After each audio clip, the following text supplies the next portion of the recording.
اپنی زندگی میں دو دروازے ہمیشہ کھلے رکھیں، ایک اپنی غلطی ماننے کا، دوسرا لوگوں کو معاف کرنے کا۔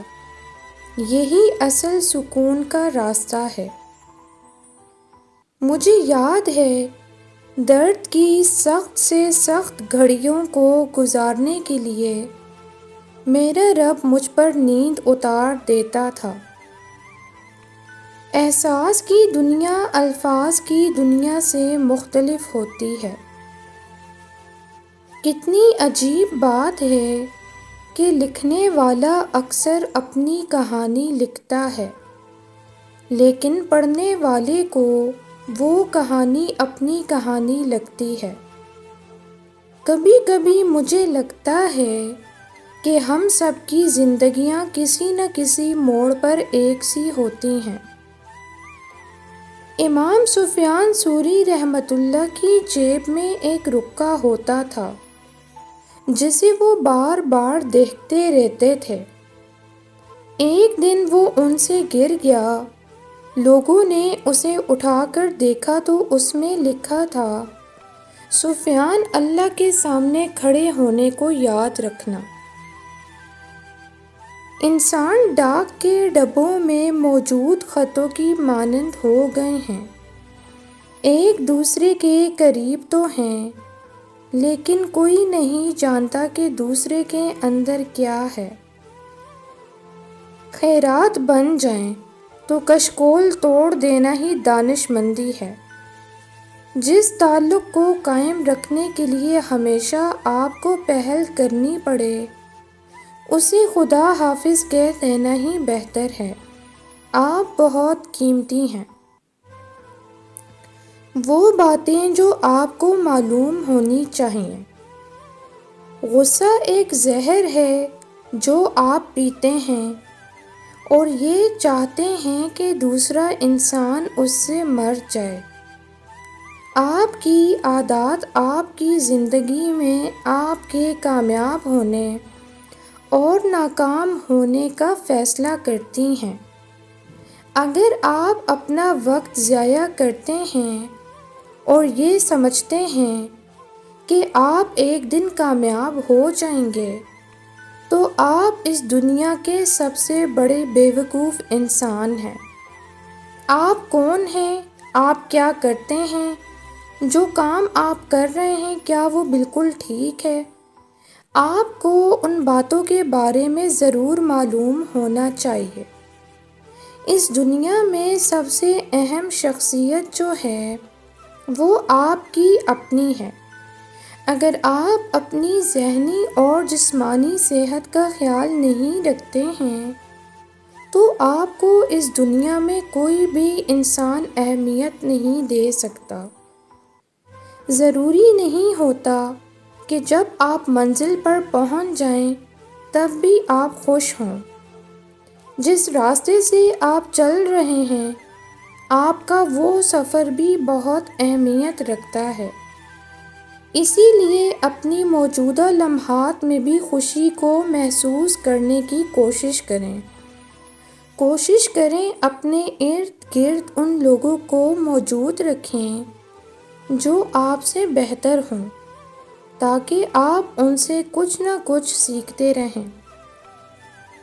نماز نیند سے بہتر کیوں ہے؟ کیونکہ نیند نفس کی بات ماننا اور نماز اللہ کی پکار کا جواب دینا ہے۔ نیند موت ہے اور نماز زندگی ہے۔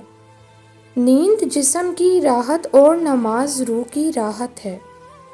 نیند کرنے میں کافر اور مسلمان دونوں برابر ہیں، جبکہ نماز صرف مسلمان پڑھتا ہے۔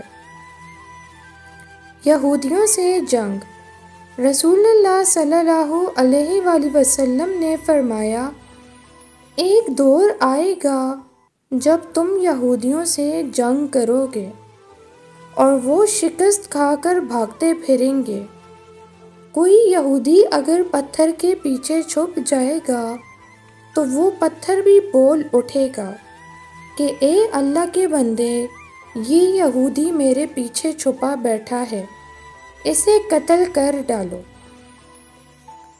انسان اپنے اوصاف سے ہی عظیم ہوتا ہے، اپنے عہدے سے نہیں، کیونکہ محل کے سب سے اونچے مینار پر بیٹھنے سے کوا عقاب نہیں بن جاتا۔ اگر وہ زندگی لکھ دے تو سمندر راہ دے دے گا، اگر وہ موت لکھ دے تو مچھر جان لیتا ہے۔ اگر خوش رہنا ہے تو لوگوں کی رائے کو وہی اہمیت دیں جو چائے کے اوپر آئی ملائی کو دی جاتی ہے۔ آنسوؤں کا بہنا اذیت نہیں ہوتی، ان کو پوچھنے کے لیے کسی کا نہ ہونا اذیت ہوتی ہے۔ ونس حبیبہ روٹ، نمازیں قضا کرنے کی عادتیں نہیں لگانی چاہیے۔ نمازیں قضا ہونے لگیں تو دل بھی قضا ہو جاتے ہیں، مردہ، کھوکھلے، بے چین اور بے سکون۔ آپ کی زندگی میں اچھے لوگ رزق کی طرح ہیں۔ کوشش کریں آپ کے کانوں تک وہ باتیں نہ پہنچیں جو لوگ آپ کی پیٹھ پیچھے کرتے ہیں، ورنہ دنیا میں مخلص نظر آنے والے منافق چہروں سے آپ کو شدید نفرت ہو جائے گی۔ اپنے اہل و عیال کے ساتھ مناسب اور مشفقانہ رویہ اپنائیں، نصیحت بھی حکمت سے کریں، وگرنہ آپ کا یہ تلخ اور نامناسب رویہ آپ کے مستقبل کی زندگی پر بہت بری طرح اثر انداز ہوگا۔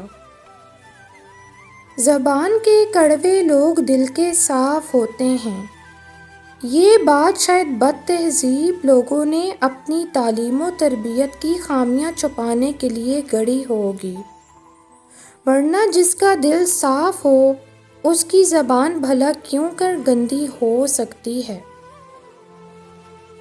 اپنی قیمت اتنی ہی رکھو جتنی ادا ہو سکے، زیادہ انمول ہو گئے تو اکیلے رہ جاؤ گے۔ شادی تو ہر ایک کی ہو جاتی ہے، چاہے وہ بدتمیز، بدگو یا بد اخلاق ہو، اس لیے صرف شادی کی ہی نہیں بلکہ اچھے ساتھی کی دعا کیا کریں اور خود بھی اچھے بنیں۔ ادھوری دنیا مت مانگیں، پوری جنت مانگیں۔ رب سے ایسا ساتھی مانگیں جو متقی و دیندار ہو، جو سکون دے، آنکھوں کو ٹھنڈک بخشے، جو آپ کے عیبوں کو ڈھانپ دے، آپ کے دل کو راحت دے اور دو جہانوں کا ساتھ دے۔ اے اللہ مجھے نیک ساتھی ہمسفر عطا فرما، آمین۔